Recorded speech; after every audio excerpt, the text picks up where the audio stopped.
You can just put a big blur over, like a big black bar over green it. screen that. Yeah, green screen that. Cut that. Yeah. So why don't we get started with you talking about how you got into sound and maybe your journey from whatever you were doing before this to this now. Okay. So I guess my journey into sound started with learning to play guitar, really. So I bought a guitar because I was trying to impress a girl. It didn't go very well. Right. But the guitar stayed, thankfully. I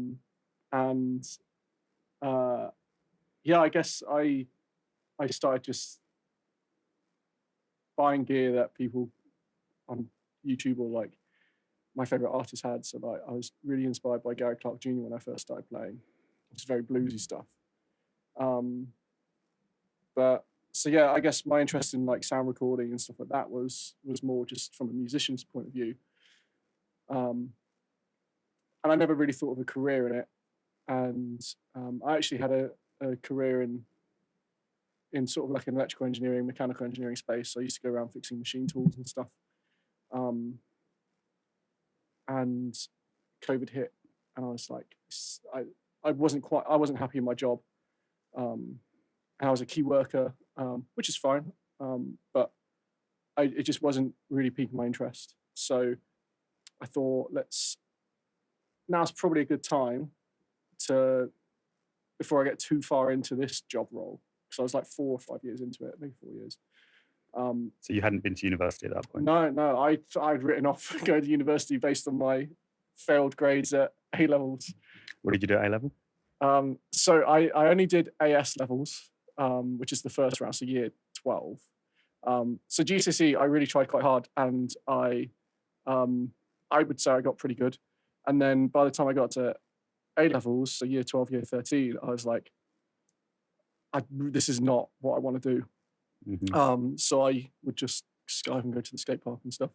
But yeah, so A levels, I did maths, physics, resistant materials, which is like DT. Not heard of that one. Yeah, it's just a fancy name for DT. Is it basically. woodworking? Yeah. Metal? Or metalworking. It's just anything that's a resistant material is in the name, right? So yeah, and then I think I did IT or something as well. And I got 2 U's, a D and an E. What was your E? Oh, that was probably resistant materials. Again, it was just stuff I wasn't looking forward. I didn't want to do it, and I wasn't there for most of the time. So it was just a bit of a waste. But then so I ended up going to. I did an apprenticeship for the engineering thing I was doing, which incidentally, so from my AS levels, from my A levels, I got I think I got 14 UCAS points or something. Okay. And for uni, you needed 120. So that's why I wrote off university. And then the apprenticeship I did 2 college courses, and that gave me 107 UCAS points. So I literally got exactly the right amount to get into university. And then I was like, yeah, it's time to go. So I made the change, and then that sort of started my journey with moving from like musician and knowing a bit of like how I wanted my guitar to sound, to actually being able to find out the technical sort of like techniques and the skills to be able to make anything sound the way I want it to. So you technically a mature student when you joined them? Yeah, I came at 24, I think. Okay. So yeah, I started at the end of 2020, so September 2020, and we were bubbling. So I think we had a bubble of like 8 students for a year or something. So I knew these 8 people like particularly well. And then in my second year, when it opened up to the wider course, I was like, wait, there's like 50 people here doing the same course as me. How do I not know them? But yeah, I was bubbling. So yeah. You have a good university experience? Yeah, it's fun. Top Learned what I needed to. Sorry? Top of your class? So particularly the electronics stuff, because obviously I had the previous career in electronics, and I didn't really realize that basically audio signals work exactly the same as electrical signals when I came here. So actually I could apply what I'd already learned in my previous college and previous career quite well. It was just putting it in the sense of like the effect of circuitry audibly rather than just like trying to get it to work. Hmm. It was like, how do you make it sound nice? And I guess with electrical signals, the electrical signals I was working with, they were up in like the megahertz range, and obviously we're down in like just hertz and killers. Yeah. So I think that's a good segue to talk about like what you did for your final year project, and, like the cloning the desk and everything like that, the mezzanine desk. Yeah, the Massive Attack. Yeah, it wasn't the actual Massive Attack desk. You told me. You told me it was. I think it is. Yeah, where's your proof? I don't need proof. I believe. I choose to believe. Okay. So I guess, what do you want to know? Like, so the desk is an Audix MXT 1200 series. Mm-hmm. It's a broadcast. It's technically a broadcast desk. It came so. It's weird in the forum world of, well, I guess I don't know what the new name is, but Gearsluts. Gearspace. Gearspace. I prefer the old name. Mm-hmm. But you do as well. I don't mind. Okay. So everyone on that forum and other places that I found out about, basically all say it's Neve-esque and stuff, but actually it's its own separate circuit. They say it's Neve-esque because the people who started Audix actually came from Neve. So I guess that's the reason why. And it has some similarities with like some of the gain staging and stuff. But yeah, so this was the desk that famously Massive Attack used to record, I believe it was some of the drum stuff on the Mezzanine album. Okay. In Bristol. Yes. Which is where the desk came from. Sure. Yeah, so potentially we've got the desk that they used, but I don't think we have. And didn't Audix make like hundreds of them, and then like 90% of them ended up in South America? They didn't make hundreds of them. So I found in my research for my final year project, sort of like dissertation, I found that they made and sold 24 of them to Mexico for the '86 World Cup, which is the Maradona Hand of God goal one. So that recorded the sound for what everyone heard for all of that. Mm-hmm. So yeah, from most likely what would have happened, it would have been for each station that was transmitting the World Cup, they probably would have had one of those desks for it, and then they all had their own submixes for whatever country or whatever they were transmitting to. So yeah, the desk is 1200 MXT 1200, and I, for my final year project, I actually miniaturized the gain station EQ into a 500 series format for use with hybrid systems and stuff. And you've managed to find equivalent transformers and try to spec it as close to the original. So I couldn't find original. I couldn't find the transformers that are on it are lost in this world. So they've got part numbers, but they have there's no distinction as to what it is. And I tried my hardest to use some equipment to measure it and everything, but without destroying them, you can't really tell what it is. I suspect they're pretty similar to the ones that were used in the Neve stuff, but just bought in bulk, probably from somewhere else to save money or whatever. So actually, in my 500 series module, I actually used some original transformers from a Dead Channel strip. Okay. But it's always going to go back. So the whole scope of my final year project was to see if I can miniaturize this circuit to keep the tonality of the analog circuitry in there. And obviously, transformers have quite a big say, as it's the first thing they hit, and they have a specific sort of frequency response. It's a transformer in and out, isn't it? So it goes through two. So yeah, so actually it's got a transformer in for mic, transformer in for line, and it's got a transformer out. There's also a send and return, which doesn't hit a oh no, it does hit a transformer. Send and return. Yeah, oh, there you go. So it does hit a transformer, but actually it goes through a different op-amp stage. And it goes through transistors rather than an op-amp. So there's a few different circuits that you can play around with in there, which I will be playing around with. I'm revising it at the moment because I stuck a in a 500 series, having a mic pre with all its controls and then the EQ on the same single U Yeah. panel was a lot to squeeze in. So I'm revising it and getting a bit more functionality out of the mic pre, and I'll probably do the EQ as well.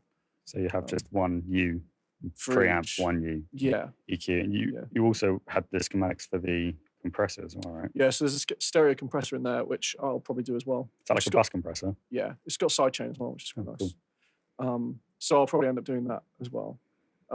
There's going to be the revised the first version, Mark 1, which was for the dissertation itself, was pretty much exactly the same as the circuitry in there. But I'm going to change it a little bit to include some things that I think would be useful in the 500 series. So like a DI input, which has high impedance. That'd be cool.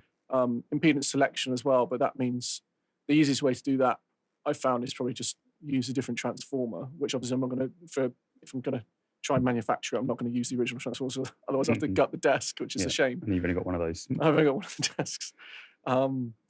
So yeah, I'll be looking at some different transformers, but they'll still be in the same sort of like. You're not that much in shot Right. there. Oh, sorry.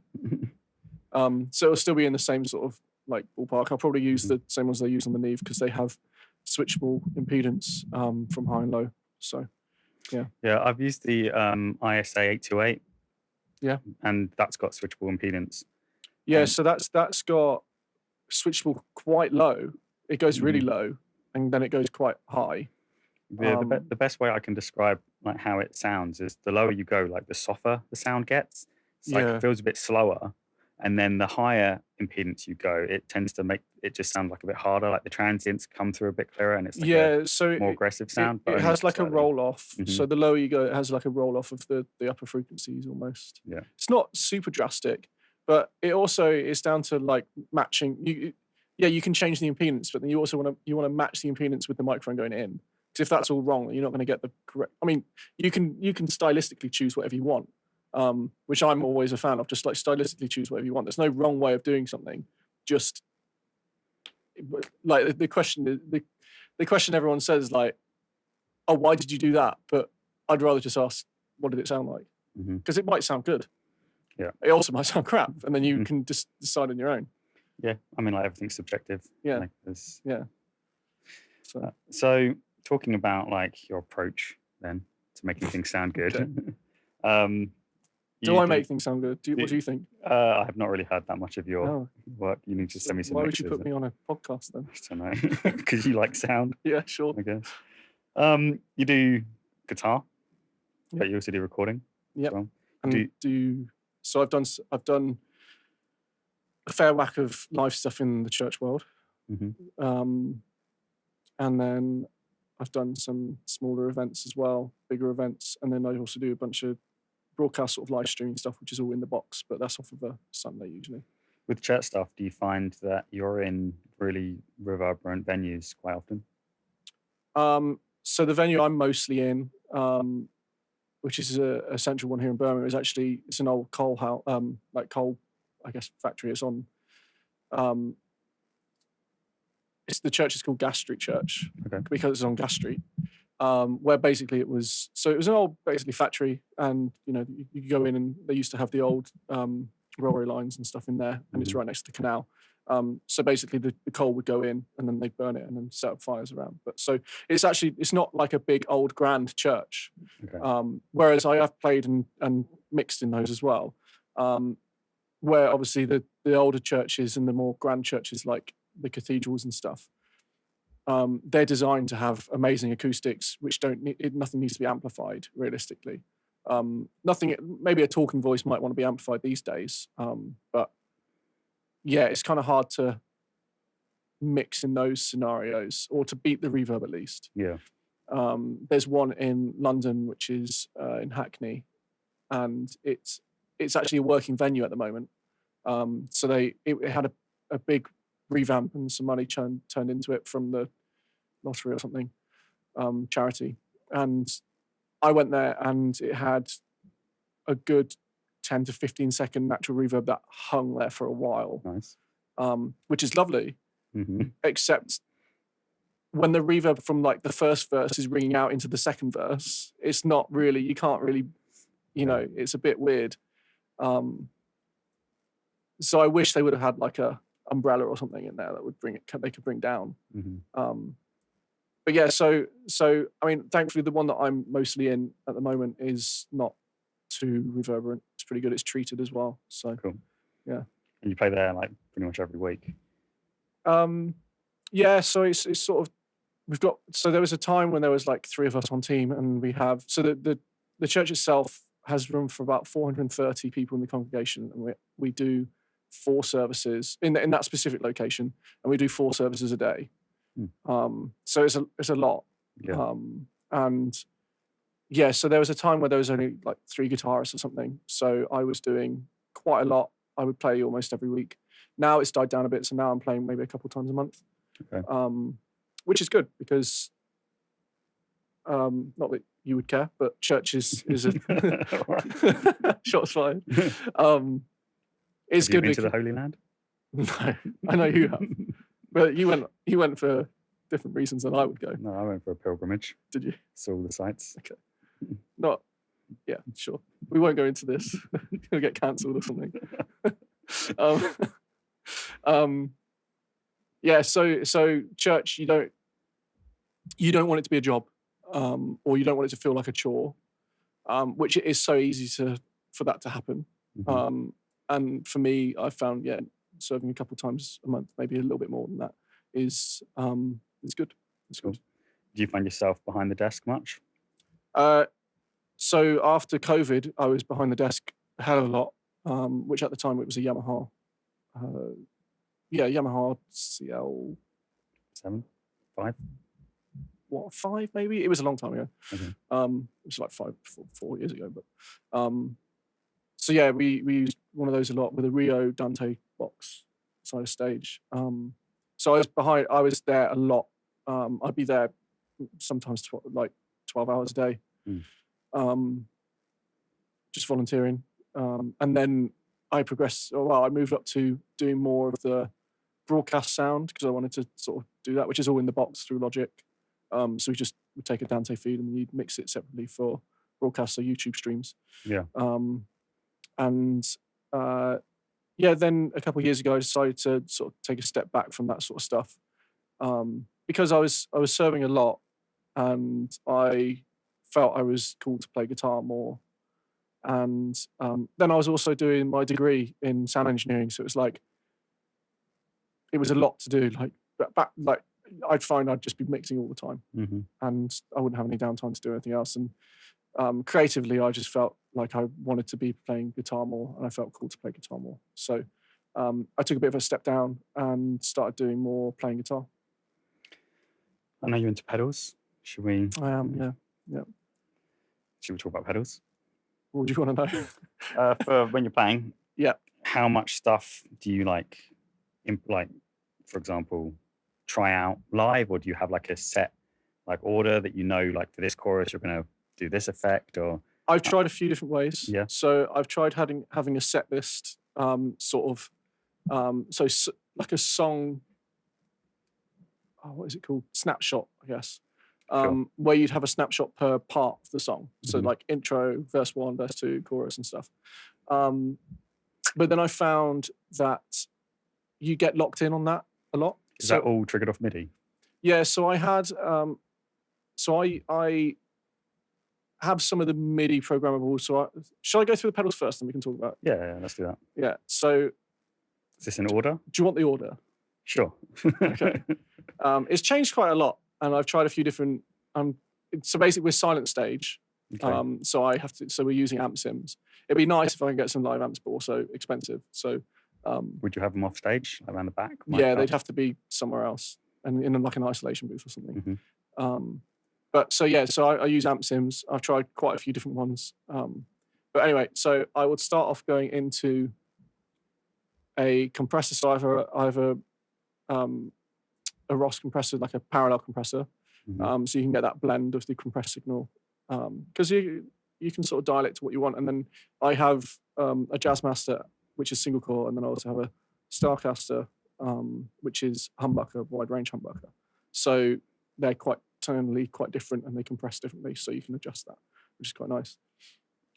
So I have the compressor, then runs into my gain staging, in which case is I have a Benson preamp, which I think is first. Then I have a boutique Rat, which is made by 1981, which is called the DRV. It's quite lovely. Is that the op-amp version of the... Oh, no, I'm thinking of the Big Muff.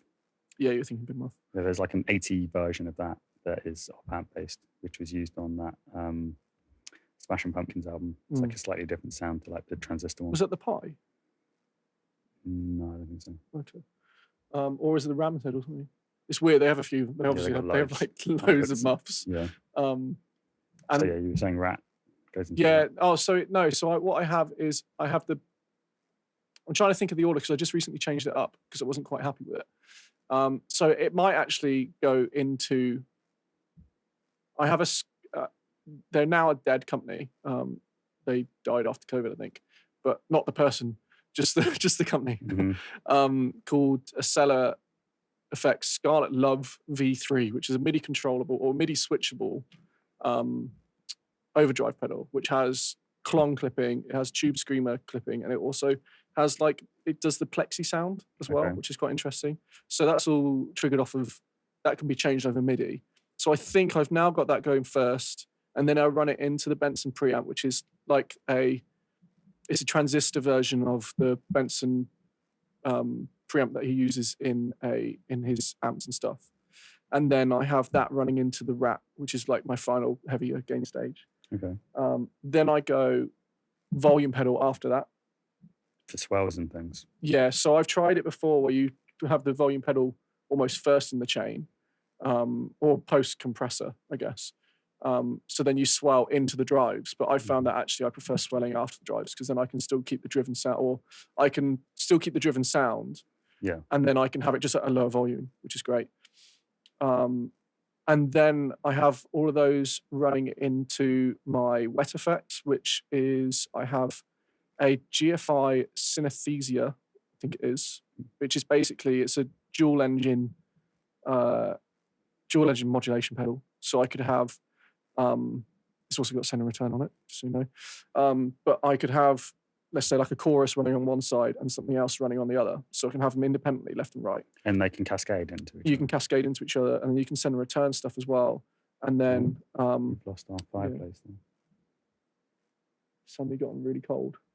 Do you want to dial up there? Should we leave that? Up to you. There we go. It's back up.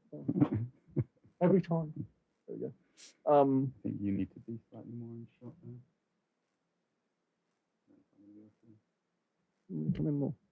There we go. So I have the. So yeah, you can cascade stuff in. You can have it all independent, and you can make presets on it as well. So it's not just like a stomp box mode where you have like one effect and another effect. Has it got a little screen on it? Yeah. Okay. And it's you can make it presetable, so you can so you could make like a sound that you really liked, and then you could just recall that straight away. So that's all MIDI. Then that runs into a Strymon timeline, and then this timeline runs into a Strymon Big Sky. And then I run all of that into the front end of a UA-FX Dream 65, which is their basically Fender Twin. Cab sim. Sim. I used to run stereo left and right with so that's a stereo board. So it goes stereo once it hits my wet effects. I used to run two, so I had a Dream on the right or left, and then I had a Ruby, which is the AC30 version, on the right to get the nice stereo width. So you get like chimey one side, and then the nice clean low end of the Twin on the other. Hard panned. Yeah, hard panned. But then I found myself just using the Dream more. And like even in the studio, I didn't want that stereo width. I just wanted a nice, I didn't want the disparity between the two. I didn't want the difference. I didn't want the chiminess in that one because it was so drastically different. Whereas you can, with like the live amps, they compress quite well. It's always an issue that I found with like simulators and IRs and stuff. It's the compression and stuff, especially if you're running wet effects into it. It doesn't work quite right. So yeah, I run into the Dream now, which in fact I actually do use a split cab. So it's got some cab modeling stuff on there, where you could have like a single cab run by a different lead circuit or something. So the preamp circuit you can change, and then the cab you can change as well. I found one which has got a split cab, which is basically, I think it's like a 2x12, and then one of them's mic'd with a 57, or the cab is essentially mic'd with a 57, and the other one's mic'd with a Royer. Virtual. Yeah, well, it's a capture. It's an impulse response. Yeah, essentially. Okay. I think that's how they do it, and they also model the circuitry as well. So. And you now use that instead of using the dedicated, like AC30 or whatever it was, but twin or whatever you said. Yeah. So I use the Fender Twin version at the moment, the Dream, and I just found that actually it's close. Like, yeah, you get the differences between the two different mics as you normally would mic something up, but then you still get the same tonality of the actual Fender amp. Whereas I found that the width that I was getting with the AC30 one side and the other one, and the Fender Twin on the other, sounded great in theory, but it was also another pedal to have. I was carrying around so much gear. It sounds like you're doing shoegaze. Yeah. Which is not too hard to set up on my pedal board. It's quite good. And then I would run that into a DI that I made, which is just a transformer DI. Cool. And then everything is controllable, or everything was controllable by MIDI. Now my gain stages are more just stomp boxes, so I can just turn them on whenever I want. Cool. So yeah, I have a Morningstar MC8, I think it's called, which is quite a nice screen. It's got 8 buttons on it, and you can program it within their web app to change stuff. So I have the MIDI running into the Big Sky, then it's through to Timeline, then it's through to the GFI. And then I can just change all my presets there. Yeah. Cool. Do you do much recording with real amps at all? Or do you tend to just amp sim everything? So if I'm at home, I'll just amp sim it. Yeah. Just because to get the ideal noise, the ideal levels and the and everything, it's just tough to do at home. If I'm in the studio, I'll try and do it. But in the studio, I haven't really got a Fender Twin at the moment. I've got a really nice Tannoy speaker. Right. Tannoy amp. Yeah. Is that the one that was like part of a projector that you took apart? No, I've got that as well. Okay. That's a work in progress. Okay. No, so this one was like an old one from the 60s, which is it's a Vibramate, I think. Right. And it's like an old PA one, so it has like 6 inputs, and then you can spread it out to all the different cabs and stuff. But it's got 6 inputs, and 2 of those have their own sort of preamps, and then it has a vibrato on it, which is cool, and it's a tube amp. But I've got to do a refurb on it because it's very microphonic. I'd love to get that sounding nice and start recording with that. But yeah, at home I just use the Dream. And in the studio? In the studio, quite often I've done more demo stuff with guitar for me playing. So I would just use because it's already set up on my pedal board. I'll just plug straight in out of that. What about when you're doing other people? Because you do recording as well, right? Yeah, so I'm sort of limited to what we have here, really, at BCU. Are we allowed to name drop the thing? Of course. So here we've got some tube amps and stuff, and so the big one is the Marshall JCM that is then running into a 4x4 cab with greenbacks in it, and the Hayden cab as well has got greenbacks as well, which is quite nice. So that's the main one that we have here. It's got some good tones out of stuff, but and then we've got an orange and stuff like that, but I really do like the DI tone at the moment as well. So like going straight into a desk DI in after the pedals. Yeah. Okay. Yeah. So no amp at all. Right. But yeah, I mean, when I do end up recording guitars and stuff, usually it's in here, and we have it going through the 4x10 4x12 cab. So then you can just set up whatever mic you want on each one, and then you get the best of all of them. What do you find yourself using for that cab? I quite like the Royer. R121. So that's quite nice. 57, as always, is the staple to go for. If I'm running live stuff, I'll use the 609, just for ease of use, Mm-hmm. because you don't need a stand or anything. Yeah. Just need to maybe tape it down if it starts twisting. Mm-hmm. What else have I tried? Well, we've tried everything at one point. We've haven't we? tried everything at one point. MD421, MD431. Yeah, the standard is the 421. I think I really want things to sound nice. I think, oh, this is what everyone's using. Mhm. It's going to sound amazing. And then I would always just go back to like the staples, which would be like a 57 or 41 or something. Yeah. Which is great because they're cheap mics. So anyone can really get, well, cheaper mics. So anyone can really get one. Mhm. Compared to like a Royer, which is over $1,000 or whatever. Yeah. So, yeah. Do you pan those? Depends. If we're doing a stereo sort of setup, then yeah. Mhm. If not, then I'll just blend them. Or if I was panning them, I wouldn't have them panned hard. Okay. Depending on the width of what we're going for, I'd have them maybe. Generally, actually, if we're trying to do width and stuff and go for the big sound, just double track it, Mhm. and then just have like a blend on the left and then a blend of like the second track on the right or something. Would you use different cabs or different Yeah, amps?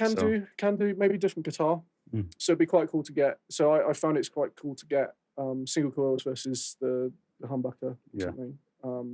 It's cool to get different pickups as well, actually. So then you can get like the lower neck sound, and then the sort of like the bridge sound somewhere else. So yeah. There's again Smashing Pumpkins. I can't remember how many tracks, but there's one album where there's like hundreds of layers of guitar. They just kept tracking it over and over, where they do all the signal chain and then like a different guitar and then all that signal chain, but then like with a different pedal and then a different amp and then a different cab, different mics, and just have all the different. There's so much stuff you can do. And at some point, at what point do you just say that's enough? You never do. When you run out of tracks how much time have you got? Yeah, but are they summing that all down to one? We call you summed 8 amps down to one mono channel. Yeah. Should we carry on talking about mics? We've done guitar. We can do. We could go through amp sims or something because I've tried quite a lot of them. Oh yeah, we've got the Kemper here. I didn't like it. What didn't you like about it? I tried it. It's the top end sizzle for me. It doesn't quite do top end compression quite right. Right. It's close. It's really good, and there is obviously a reason why people do it in, massive tours, stadium tours and stuff, because it's consistent. Yeah. Whereas, like, if you're on a stadium tour and you've got a specific vintage amp that then suddenly can't work on that power, or the power is particularly noisy, it's just like, oh great, it's going to cost so much. It's just so much time and effort to get it to work. And then if you're also in the world of like just renting stuff, so like let's say you've done a tour here and you had a really nice set of amps, you could get the same amps, same era and everything in like America or something, but they've not been set up right and they just sound trash compared. Yeah. So that's why like a fly rig, a modeler is great. Like Kemper, obviously they're really powerful and they're very, very, very consistent. And actually their effects are really nice. They have some built-in effects which are quite nice, and in particular I quite like the reverbs. Okay. But for me, it still had the weird top-end sizzle that was going on, which maybe I'm just a bit perfectionist on that stuff. Like everything's still got it, like even the Dream's still got it, but the Dream I think takes pedals and reverb a bit better. I've also used the Helix systems as well, right? Which are so that's the Line 6 stuff, which are pretty good, and I think they're getting better because they've improved their modular series and they've got different. So they've obviously like captured a bunch of different amps, or they've modeled a bunch of different amps rather, I should say. And obviously, an amp is never perfect. It's not ideal. It's always going to have hum and stuff like that. But then they've also basically taken those captions and kept them true to what they are. Like, yeah, people want the true, real deal sort of sound, but in a Stompbox format. Yeah. But then they've also done their ideal one as well. So they've taken it and they've cut out all the crap that most people would be like, oh, let's get rid of that. Let's get rid of that. And they've made sort of an ideal amp, which is quite cool. Yeah. But actually loading IRs into that, because you can add an IR block in there, has helped a lot as well. And the process that people are going through with capturing and tone matching stuff is really cool as well. Mhm. So you can get some really cool sounds out of the Helix stuff. So Have you had much experience capturing your own impulse responses for using the amp sim stuff? no, I've not had an amp that I felt like I wanted to capture. Okay. That's the thing. You want to have a good amp to capture, Yeah. otherwise you're just going to put a crap amp through Yeah, it. just go around to like some studios and ask if you can. Yeah. Can I capture your your amps, yes, please? Yep. It'd be cool to capture like a gain stage, because you can do that now. You can with some of the stuff you can do actual captures of stuff, of like circuitry, Mhm. rather than like a mic input and stuff. So you can Sure. capture circuitry, so it'll just slam through a bunch of different signals and capture the tonality of it. And it does that dynamically, so it does it at different levels, so you can capture the distortion characteristics of things. Yeah, or- yeah. So you Okay. can start doing that stuff. Not with the Helix stuff at the moment. I think they've just announced some new stuff which might have it. Mm. But with so IK Multimedia have got Tone X's which do that. The Quad Cortex does it as well. So yeah, it'd be interesting to do that, because then you can capture stuff like DI of like a desk. You can Mhm. capture that if you really want to get that circuitry, so you can get like the 1176 or something. Going to get the compression and everything. Cool. So that's quite interesting. I have thought about going to like Quad Cortex and stuff, because it's a really small rig. It's like this big, and it has like tons of presets and stuff on it, which is cool. And it has the capturing thing. But I've also invested quite a lot of money in my own pedals, and I use them as like the Strymon stuff. I'll use them outboard as well. Like, I'll use the reverb on a vocal or something, or I'll use the delay on a vocal. But when you do that, do you use a reamp box? No, because it can take line in. Okay. You can change the input, Oh, and cool. you can change the output to line out as well. Nice. Um, So you just whack it right you into the can patch just- bay. yeah, you can do that. You could also have the full mix setup as well, so you can have it 100% wet as well, which is great, because that's how I usually run stuff, is send and return rather than I run it as a bus, Yeah. rather than an insert. Only sometimes I would run it as I'll run it back to its own channel, Hmm. because then I can control it a bit more better. I can EQ separately and stuff. Would you use your 500 series Audix EQ on your pedal board? I want to make a gain stage that's like a distortion, not less distortion. I Or would a say, coloration box? yeah, coloration box. And you'd have that up front. I haven't decided yet, because it'd be quite cool to get it as, you could have it as like a DI as well, Mm. with the controls on it. Because then you have it like end of chain, like you are Going into a desk So at it's the like end, I'm yeah. going into a desk. But then I could also fiddle around with it to get some really cool sort of distortion tones, just by changing the feedback loop on it. Yeah. Yeah.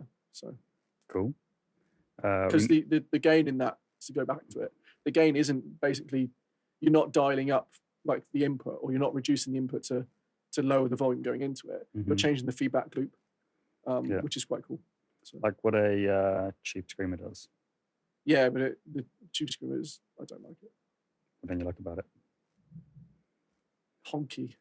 It's Mm. quite honky, and it's annoying, because I have a version of one on my board, but I'm mostly using the Klon side, because that was that changeable one, the MIDI changeable one. Yeah. I mostly use the Klon on it, but if I really need to cut through, I'll stick the Tube Screamer on, because it has that top endiness and the honkiness. Have you seen the Behringer Klon? I have the one that got pulled down immediately. I don't know. I thought I So still saw it. I think they had it labeled as a Centaur, Yeah. and then it got trademarked, or like it got flagged. Hmm. So it just, it went. it just disappeared off the shelves. Right. Yeah. Sounds better than the original. Does it? I don't know. Probably not. I don't know. It's interesting, because there's been people who have done side by side comparisons between the original Klon, which is ridiculously priced now, and then like the KTR, which is the surface mount version, Hmm. which I think the guy still sells. I think. That was the red one, wasn't it? Yeah, he made a couple, I think. And then there's like the budget ones. Well, I say budget ones, they're still relatively expensive. You can get a kit from Yeah. like AliExpress or something. Yeah, you can just get the Temu. schematic and Yeah, just just buy the grab- yeah. components Yeah. from Maplins. From Maplins. Yeah, good luck with that. Yeah, but the secret about the Klon, so I've read in forums, is the germanium diodes. Yeah. Allegedly, the guy. The ones where he sanded all the part numbers part off, or like covered it in glue. And apparently, he spent months trying out loads of different germanium diodes till he found the ones that he liked the sound of, Yeah. and then bought the world supply because they're like new old stock. Yeah. So you can't get the same germanium Well, diodes. I think for the KTR, he was doing that again because I think he was getting close to running out of those diodes. So yeah, Right. yeah, Have you ever used a real one? no, No. I'd like to, but the thing is, people use clones weirdly. They go like, "Oh, have it really low gain and get the transparent sound," but actually, I find that the source that it brings is in the high gain. Mm. So crank it. If I'm not mistaken, I think it has like a voltage doubler, so it's running on like an 18 volt. It has like 4 different power sections running through it. It has stuff at 4.5 volts. It has stuff at 9.5, 9, and then it has that doubler. Yeah. As well. So you could put it before an amp and just absolutely crank into like a Dumble or something. If you get the original Klon with a Dumble. Yeah. Yeah. John May has that, doesn't he? Sure. I'm sure he does, but he's also got many things that we don't have. Should get a Dumble kit for the build it. I was thinking about doing a bunch of different heads, so having like an actual tube twin head, a tube AC30 head, just like the staples, and having the heads, and then you can have the control in here. So have the head in here, and then send it out to the live room where you can plug it into the back of a whatever cab you want. Yeah. It'd be quite cool to strip one of the 4x12 cabs and have 4 different speakers in there that you could put a separate input to. Mm-hmm. And what would be nice is if you had a control in here to change between the 4 different cabs. Yeah. So you could have a mic in there. If you make that part, I'll make the rest. You have a wall of amps. Yeah. A Dumble, Fender Twin, AC30. Yeah. You just select between them, and then next door you select between whichever speakers you want. If you make the speaker I can make selector, a switch. I can make a 4-way switch. No, but like, I want it digital. Oh, right. And I want it to be like impedance matching as well. Because what if I made all these different amp heads with different impedances out, and then I want to have like I want this impedance for this because resistors. Sure, fix everything. No, that would be cool though. What I really like actually is I see it a lot on Instagram is the robot mic arm. Yeah. You've sent me so many things and you just say make this for the studio. It would be sick though, wouldn't it? Like I like the idea of just having like a mic on a stand. You're in the control room and you just want to like EQ it with the mic. You just like move it slightly off axis, or you move it slightly further away. You can like tilt, rotate up and down, and you just find the sweet without having to put your ear to a 120 dB guitar cab. You just have the 57 there on like a joystick and just find that spot. That would be good. Yeah. But how often are you in here? Tracking guitar. Yeah, never. So, but for you, it would be nice. How often am I here tracking? You were here the other week, weren't you? Yeah, I was going DI in though. Oh, and then just run it through a plugin. No, we were getting the DI sound. Oh, so you don't even like process it after. It depends. I mean, it depends on how it comes out. Like there might be a little bit of processing. It might just be more like compression. Have you had much experience with amps and plugins at all? A little bit. So most of the time, actually, they're all. So the main ones at the moment, I would say, are like the Cortex stuff. Logic has some built-in ones as well. But like for instance, UAD has released their plugins, but they're exactly the same as the algorithms running on my Stompbox. So I've just paid extra for the hardware around it. So you don't have to have a laptop on stage with you. No, I don't have to have a laptop on stage. I've seen people who have that. I've seen that. Yeah. They have just like guitar straight into a computer and then like their amp rack with all the effects and everything. Yeah, you can use Helix Native like that as well, which is basically all the Helix stuff just on a computer. So it's doable. This really is doable. But then I don't really want to have my laptop on stage. I feel like, correct me if I'm wrong, but a lot of metal music is all about amp sims and emulations and not having huge walls of amps anymore. It's all like precision and clean, and they have their like 8-string guitars that just go Yeah. straight into a laptop.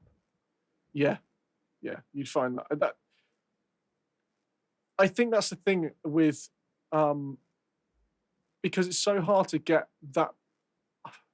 And I'm not a metal guitarist at all. I would say it's quite hard to get that sound with going to venues that they'll be playing in. Hmm. Like, yeah, great, you can have a massive stack of amps and whatever you want on stage with you if you're playing like a massive stadium tour. But Yeah. if you're going and playing in like smaller venues, you can't stack all that stuff. Like, and Yeah. and generally, I think that's the thing. A lot of people have felt the backlash of like a sound engineer versus. Oh, let's just forget about it. Okay. I think a lot of people have felt the backlash from the sound engineer telling them to turn it down, turn the guitar down. Yeah. And it's I can see it from a guitarist point of view because it's like, oh, but that's the tone I'm going for. I needed that crank to get that. But Mhm. then you're also there, like just totally blasting everyone's ears off, and you're overpowering the PA, which is upwards of 600 watts. Yeah. And they have to then the sound engineer has to crank the PA and hurt everyone's ears as well. Yeah. It's just you can't control it. So I think that's partly like, I think that's why it's gone down to Mm. getting that. So you go, and also imagine having to record that at a home studio, which is a lot of the studios at the moment. Yeah. Would be a home studio or like in your bedroom somewhere. Mhm. Imagine turning your amp up that loud in your bed. Everything would shake. Your Yeah. roof would fall off. Yeah. Yeah. I see a lot of plugins for amps that look like they're specifically targeted at metal. Yeah, I would say they are. But then most of the people who are looking at getting a Fender Twin are going to want the Fender Twin, Yeah. rather than like, yeah, I'd much rather have the amp. Whereas if you're, I don't know where I'm going with this. If you're like the guitar, like you might end up changing your guitar, your amp quite a lot on like something where maybe you want like the Victory type thing or the Matchless type thing. It's like to build up your stable, your amp locker, I guess. It's Yeah. like a lot. Mhm. It's a lot of money. Yeah. And those high-end boutique amps, which they're modeling, are very high-end and very, very expensive. So Mhm. I'm very much in the world of just for me, yeah, ideally I'd like to use an actual real amp. But to get the sound that I want consistently on a silent stage, I need to use a processor. Cool. So, So you talked about amp lockers. yeah, Let's talk about mic lockers. okay. So you have access to how many mics? Over 125, I think. Over 125 mics. How many of those are SM57s? 8, I think. Hmm. Probably more if you use the T-bone, transformerless yeah. T-bone ones, but they're just They're sort not of as good. reserved for live sound. Yeah. They're not bad, but they have like a weird resonance because they don't have that transformer in them. Transformer sound. And they're hollow, whereas the 57s have got like the transformer glued in the handle, Yeah. so it's like heavier and dense. Yeah. The hollow ones that are light, they record the sound, they pick it up, but it's just something weird going on there. I mean, you could probably EQ it Yeah. to be appropriate, but it's just like, I don't know what the cost of this is. Oh, the MB75s are much cheaper than a 57. Okay. And then maybe like 20 quid or something. Should Oh, you right. have a quick look? Pull it up. Pull that shit up, Jamie. So a MB75 is 29 wow. pound, and then a 57 is like 100 It's useful that T-Bone make like knockoffs. them because you can get the grills and stuff. Yeah, like a Because donut like if body. you've broken your Shaw grill, they're so expensive. Mm. So yeah. So anyway, mics. Yeah. Mics. You've got 125 mics. Yeah. Got a favorite mic? Oh. The mic that I would use, the most versatile mic I think is the MD41, which we use the Mark II here, which is just I guess the new alternative, not the compact obviously, No. and not the horrible white that's like looks like nicotine stained white that you Yeah. see on like eBay and stuff these days. Uh-huh. So I think that's really versatile. I use it on I'd be happy to use it on most things actually. Vocals? I've tried it on vocals before and it's not too bad. Yeah, it's not super ideal, but I mean it's great for like speech stuff. So it probably worked. Well, fine. it's got the filter. It's got the doesn't it? filter, yeah. Music to speech. Yeah.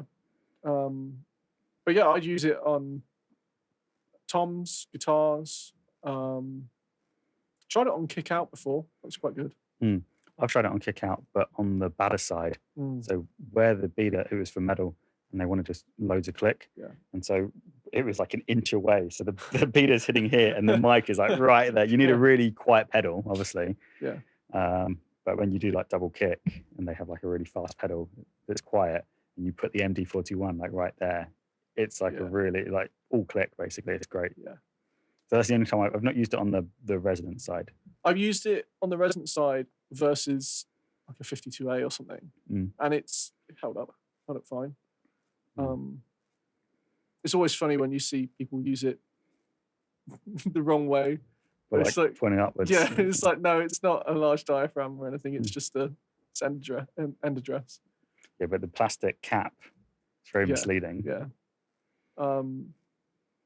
I do really like the 441. The leather one. The long one. Yeah. I really love that on most things. But I haven't got one here. We have one at the Conservatoire that I've used before in the past. I think they sound amazing on most things.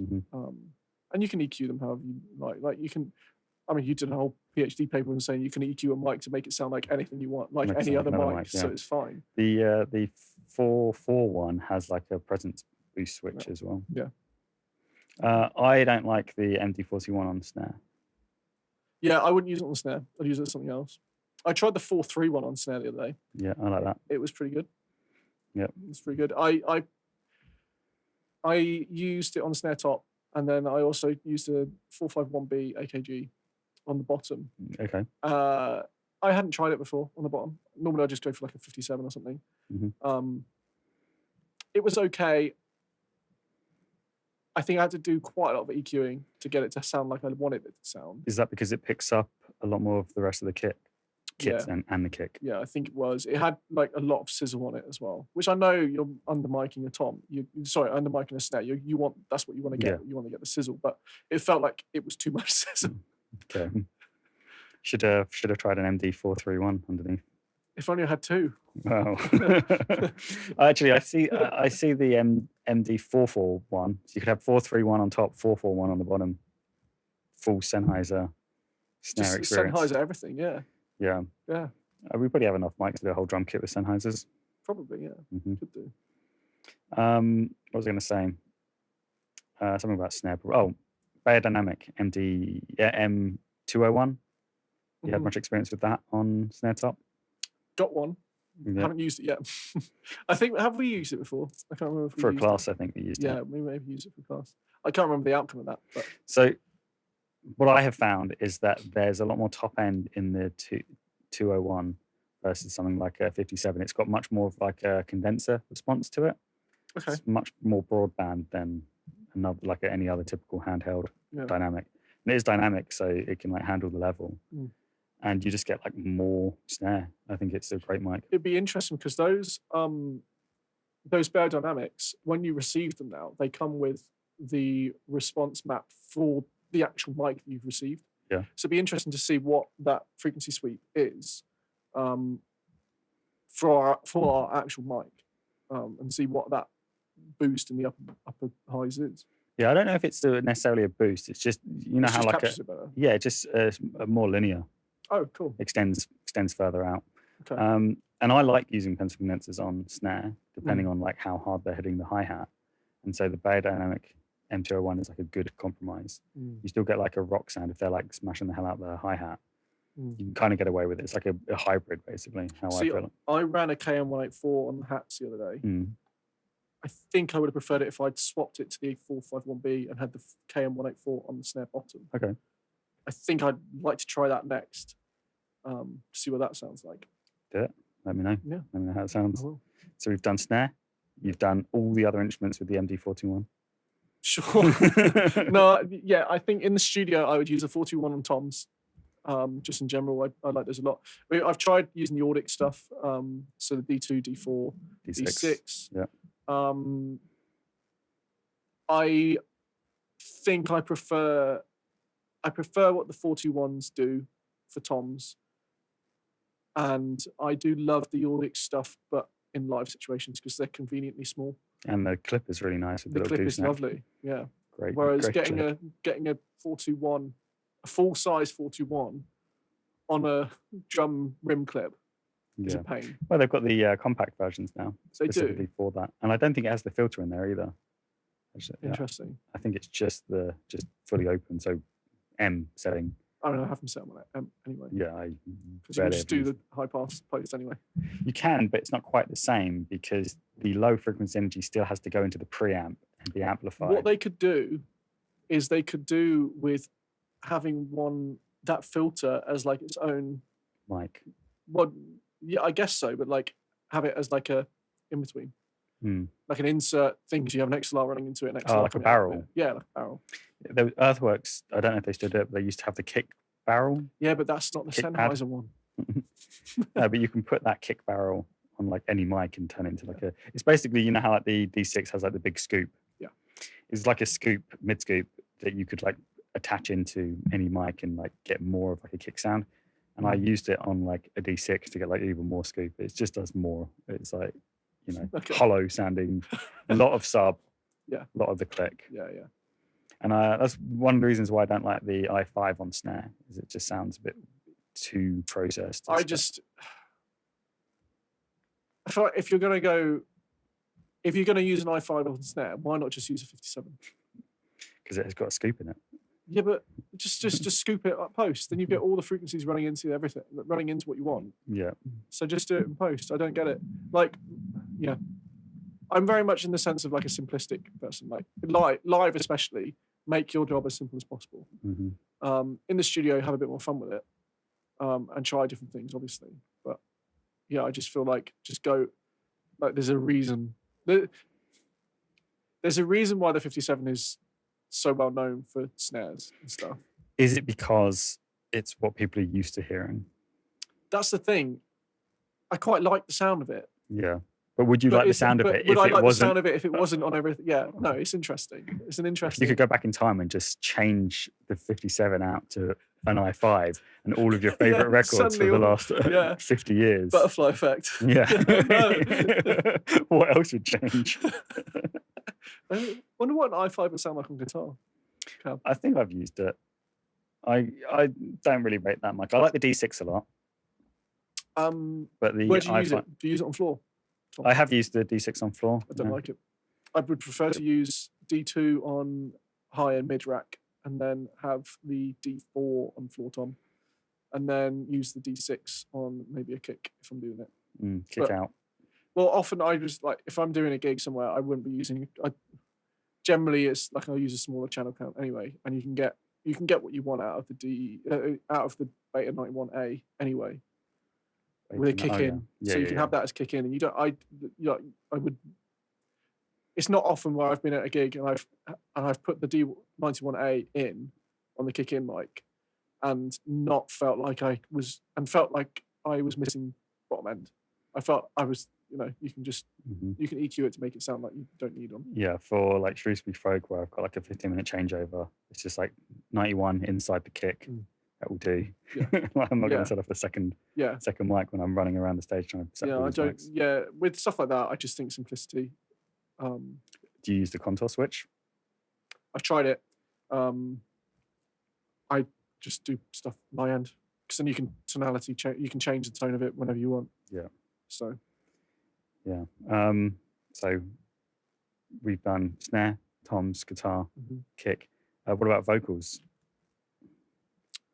We didn't do overheads. Okay, let's go back to overheads then. Overheads.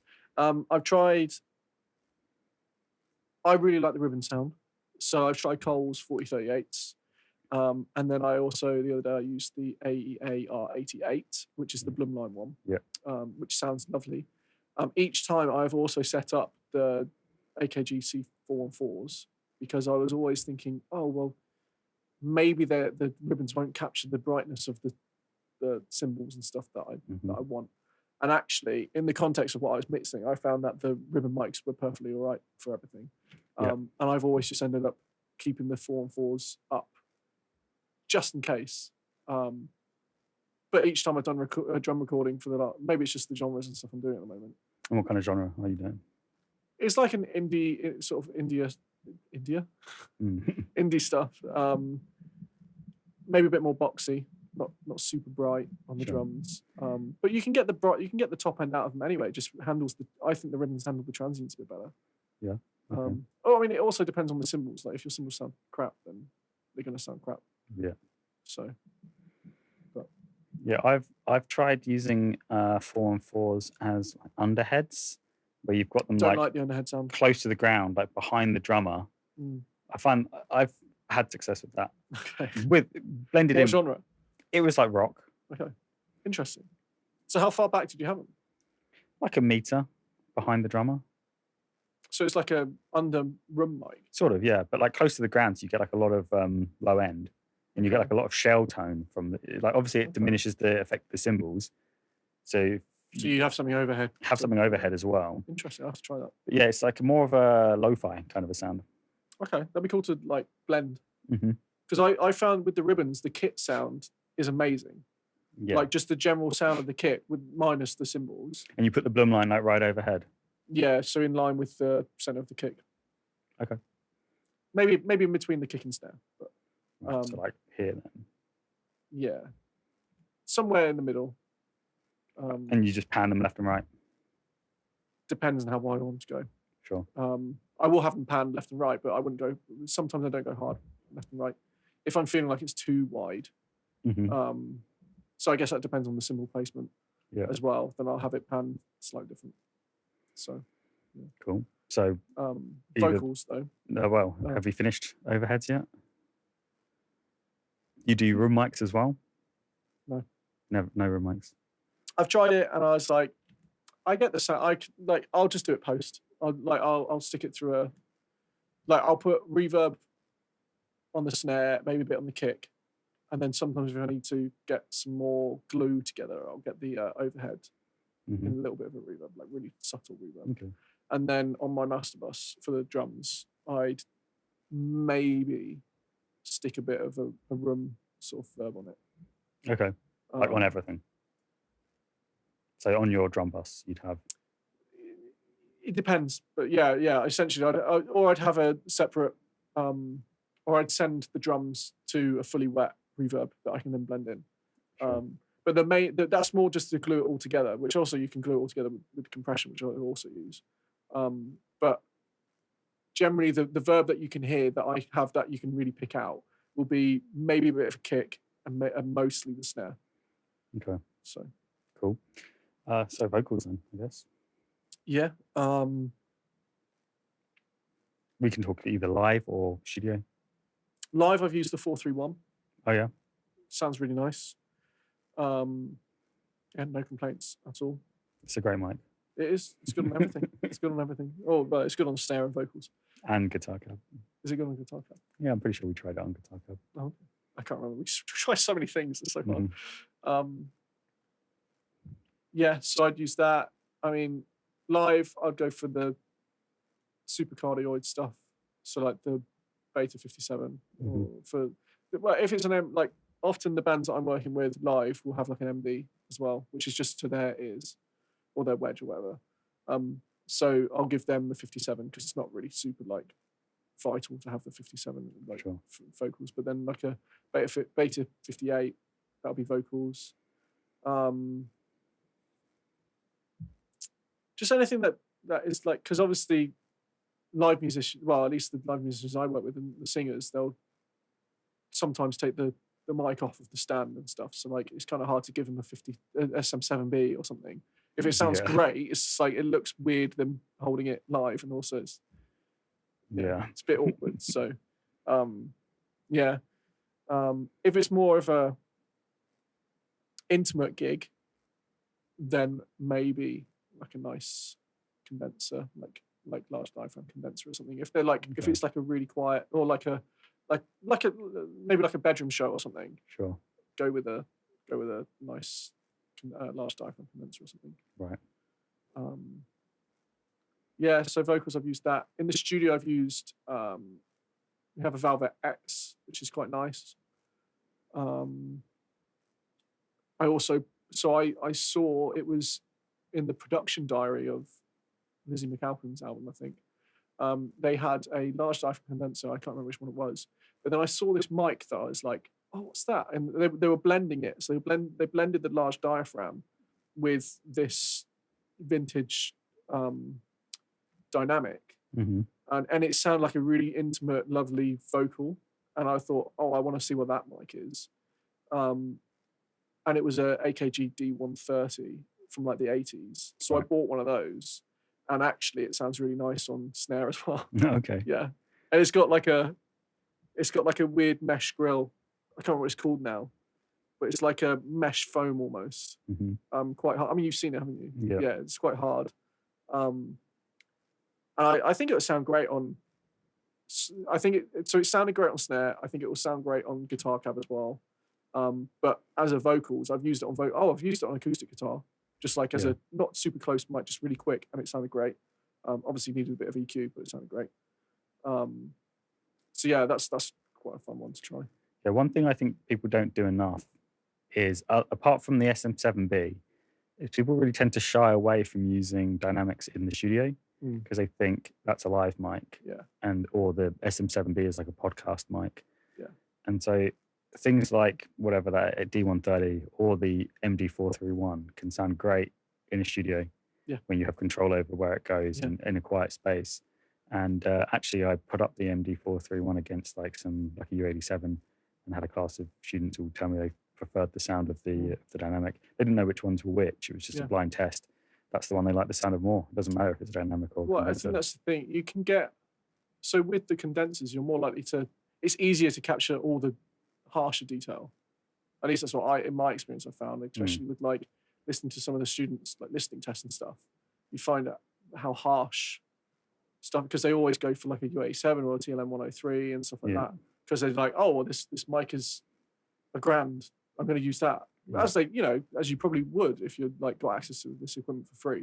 Mhm. But I think once you end up moving away from that and you start stylistically trying to, instead of just like, oh, I need to record this person, stylistically go into more of the producer brain with the with like the knowledge of like, oh, how would that sound? Yeah. Yeah, it's just like smoother sounding stuff sounds nicer to people's ears, I think. If it's like a blind test, you'll often find that. Yeah, well, I've done a lot of listening tests, and it's often not the mics that you most associate with being the best. I think a lot of it is like impression. So if you know it's a U87 or whatever, you instinctively go, oh, that one sounds better. You've got the placebo effect. You've got one channel labeled 57, one labeled U87, Yeah. and you know as like someone who with a little bit of knowledge, go, oh, that's the better one. You pull it up. Yeah. You trick yourself into believing that's the one you want to use. Whereas if you don't know, you just pick the one that you think sounds best. And I think more experienced people can do that. They ignore what it says, and they go, that one's got more, 4K or whatever. Yeah, And it's they like can hear the details. knowing which one to use in the right situation Yeah. is just down to experience, I think, and having exposure to all of them, which is why I try and encourage people not to just stick with the ones that you always see them stick with. So Yeah. like with these RA20s and stuff, just like move, like expand a bit, like try a few different things. Now, like obviously we're here, we work with a lot of students. Now's the time to have access to a whole mic locker. Mm-hmm. Why not just try it and see what you like? Find out the tonality of what you like. Yeah, but I also, to push back on that a little bit, I do like the idea of just making do with what you've got. If you've only got a 57 in your bedroom, make some great songs with just a 57 in your bedroom. You don't need Bon Iver did that in the cabin, in a shack in the Yeah. woods. Yeah, you don't need the good stuff. Like obviously it's fun No, to you don't. You play don't. around with it. But if you just, for example, you could improve the sound by like changing where in the room you're recording, or changing the angle of the mic, or moving it further away or whatever. So like experiment with what you've got. And I feel like limitations make you more creative. Whereas when you've got infinite choices to make, you've got to like choose 120 different mics to pick from. Yeah.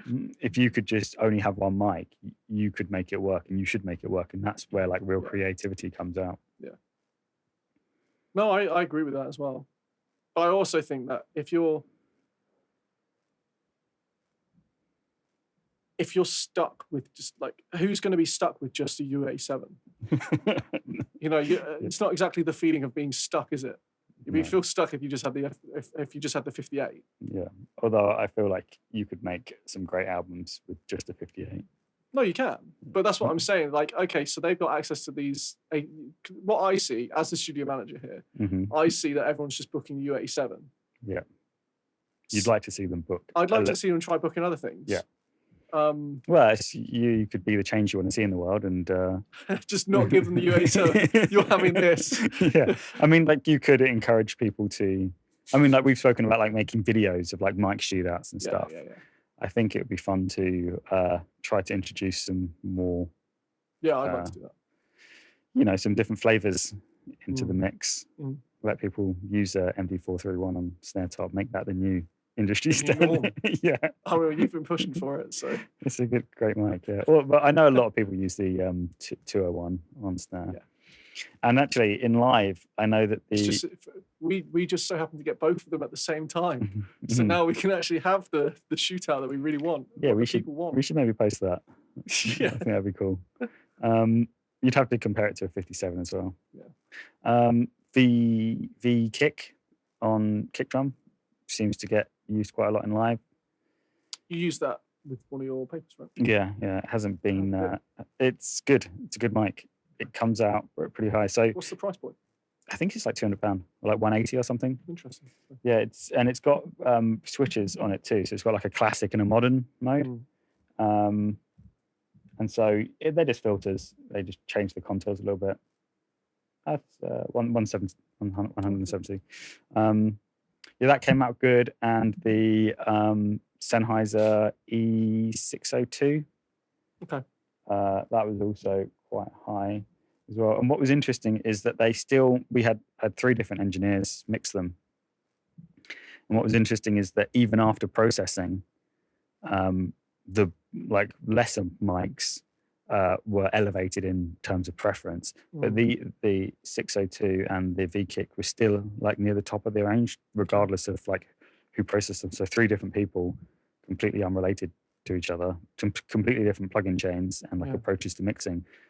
So I was previously in the thought that like you could make any mic, any shit mic, as good as a good mic. Yeah. Actually, the good ones tend to just stay good.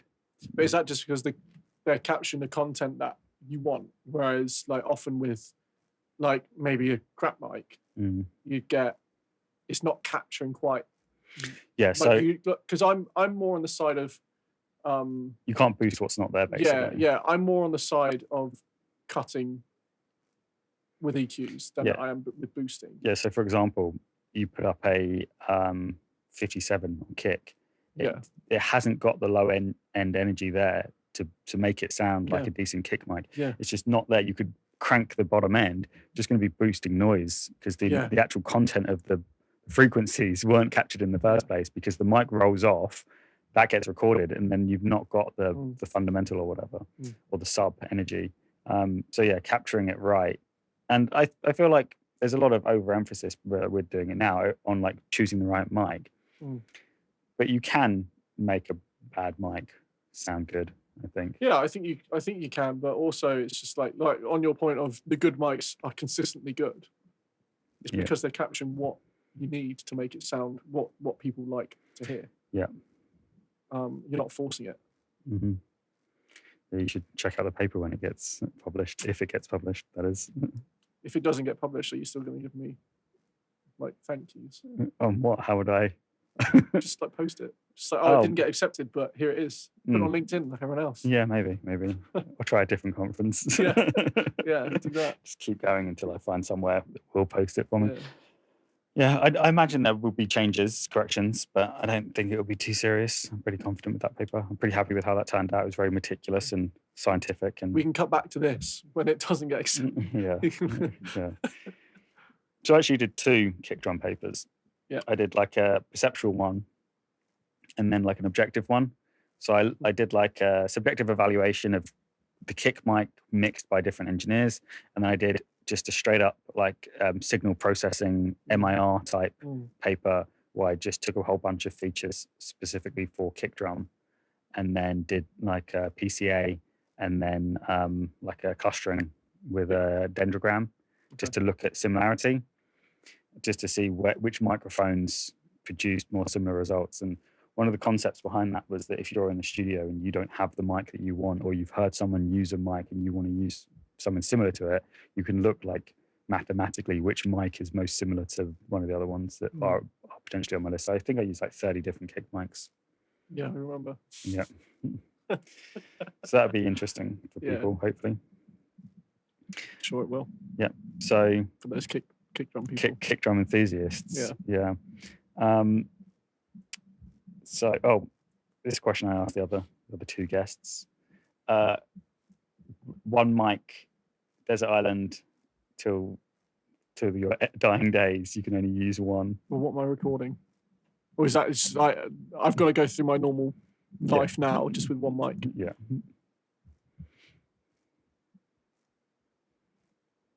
I think because I've already said it, is just how versatile it is. It'd be the 4.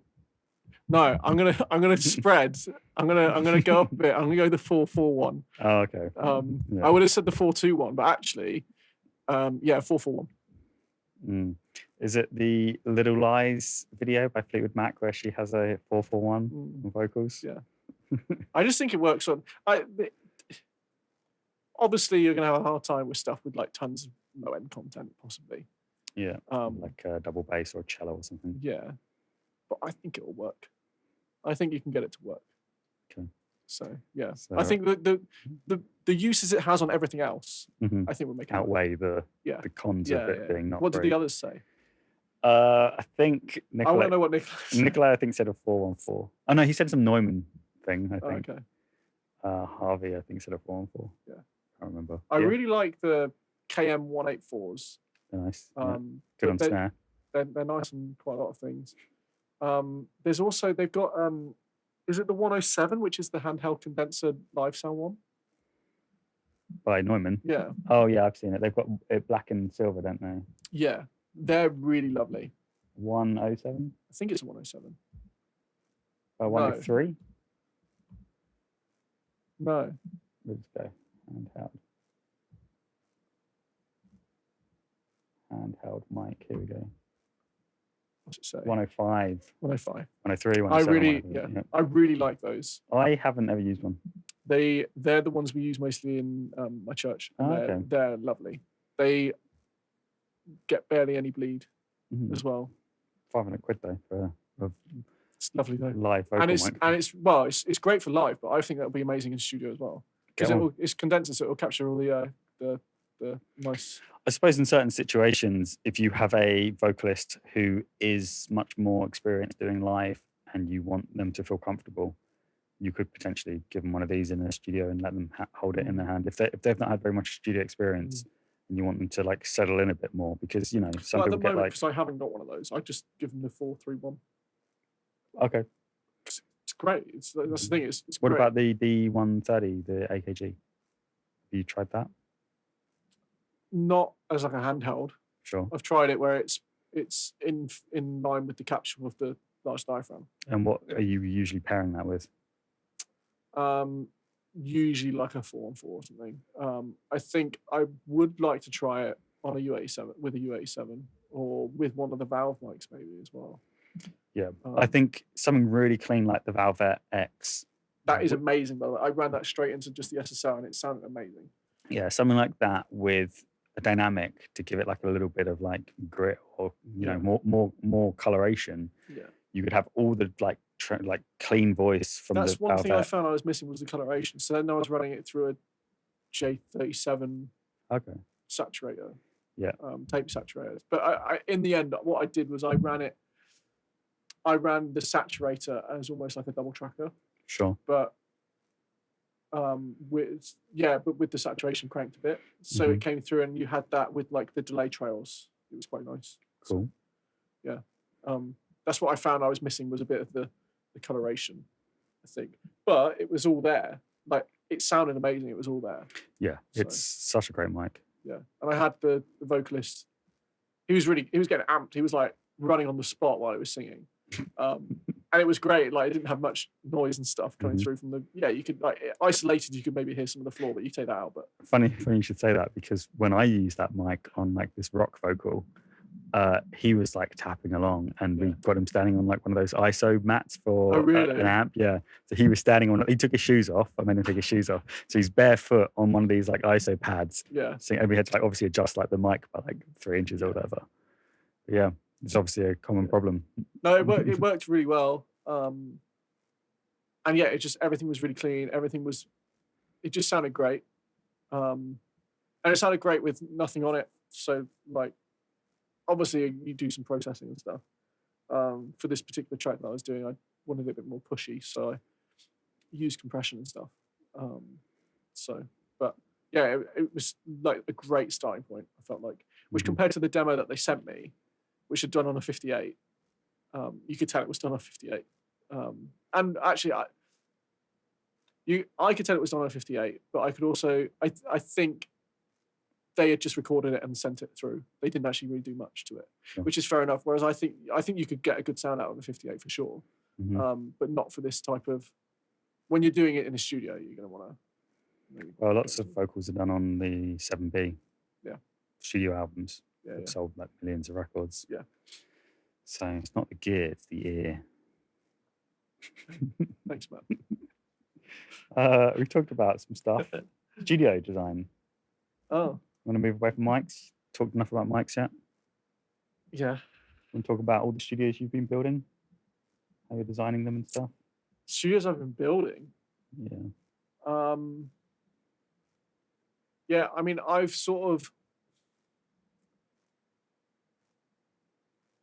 I'm plagued with no budget and having to make do with stuff. Sure. So like this room, for instance, is almost like supposed to be the flagship studio here at Millennium Studios, which it is. We've got some amazing gear and stuff, which I've just had to do a repatch for. But acoustically, it's just a box room. It's an old, I think you know better than me, it's an old TV studio. Yeah. Where we were given, like, thankfully it's got a window through to the live room, although it's sort of, I'm never going to be able to get it perfect in any of these rooms because they're not bespoke built. Sure. There's plans I've got to make them better, but yeah, it's a bit tough to do with no money to put it in, because obviously we're an education facility, so it's kind of hard to get this budget. I mean, it's been okay so far, but to do anything big, like a full room redesign, it's going to take some stud work, I guess. But yeah, so I've been working on a few different facilities here. Like this room's just had a repatch, but that was brought on because the SSL decided to poop the bed. So I had to fix that, and then at the same time I was like, well, I'm going to pull all this rat's nest of cables out from the back and redo it all. So yeah, this room's had a new repatch, which is quite nice. And then so yeah, I think I've got 8 rooms here, and 6 of them are sort of studios, and the other 2 rooms are essentially like little live rooms. So I've got a Foley studio which has a control room and a live room, but I'm actually going to move that around. So we're going to have a Foley studio which is a lot bigger with a vocal booth inside it, and it's going to be all in one room basically, obviously with some acoustic treatment. Where are you putting that? So that'll be in the old broadcast studio. 171. Yeah. Which will make it easier because a lot of our students solo work. We're going through from a control room, walking through from hitting record, walking through from the control room to the live room, getting your headphone, getting everything set up. It's just a bit of a pain in the arse. So you're having the Foley space out in the open? Yeah. Cool. Yeah. So Foley space out in the open, and then the speakers obviously facing away. We've got some smaller speakers in there, and they'll mostly they'll run the session off of headphones anyway. And it's got a vocal booth in there for ADR stuff. And then the space that I've got at the moment, which is the Foley live room, will sort of become a smaller general live room for maybe like more instruments, like a acoustic or something. So they're using old DigiDesign C24s. Okay. For those rooms, which they're Focusrite Pre's, aren't they? Yeah, so they're if I'm right in thinking they're Focusrite Pre's, and then it would have been so much nicer if they had interfaces in them, but they don't. It would have been so easy to put an interface in, but they didn't. Yeah. So that's got 16 channels of audio. Not that we're using them in such a small room, but it's got 16 channels of audio, and then it's running through a very old Lynx Aurora interface, which I'll have to upgrade soon. Probably go to UAD stuff.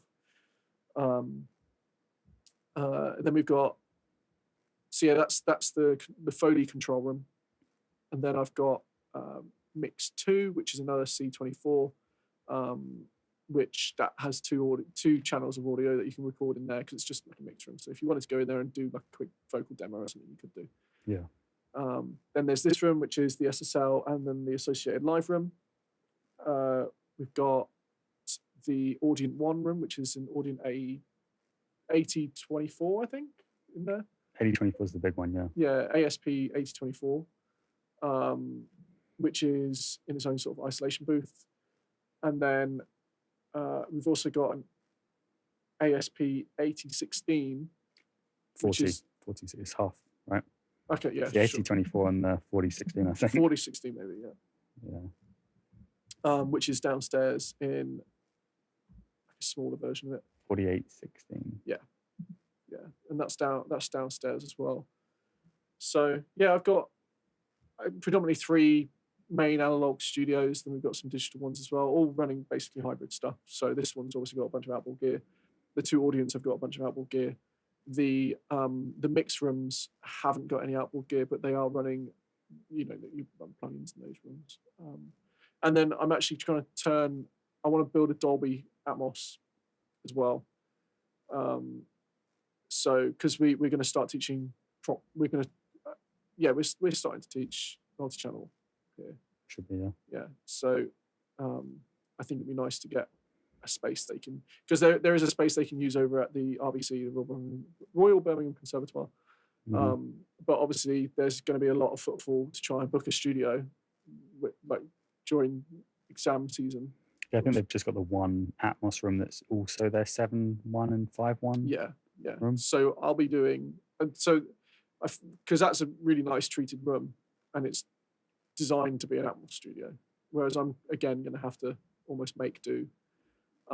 So I feel like my Atmos studio will be more of a placing studio. So you place it in the stereo field or the Atmos field, and then you go and finish it off at Conservatoire or something. So I just think it would be better for students to have another space to be able to book.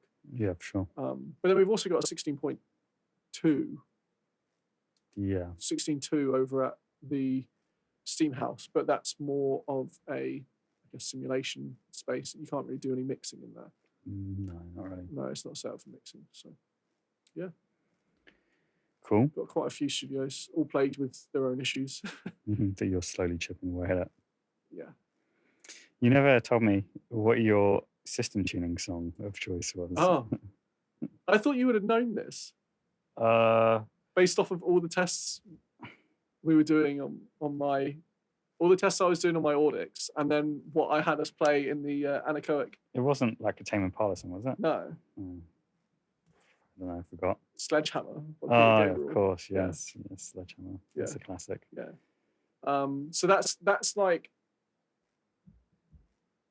that's the one that I really like to get the bottom end and the top end sort of tuned to, because it's really nice and clean. I think it's really well produced. But then there's also a song by A Blaze of a Feather, which, if I'm having a lot of content run through it, so a lot of like reverb and stuff, I'll play that to see how it sort of reacts to that sort of like reverbiness, and just a ton of like wet effects powering through it. Yeah. So I'll play that, and usually that mixed with Peter Gabriel works quite well to tuner. Yeah. Cool. I think I've asked you everything. Great. One of these? Do I? Cool. I'll stop this going then. Great.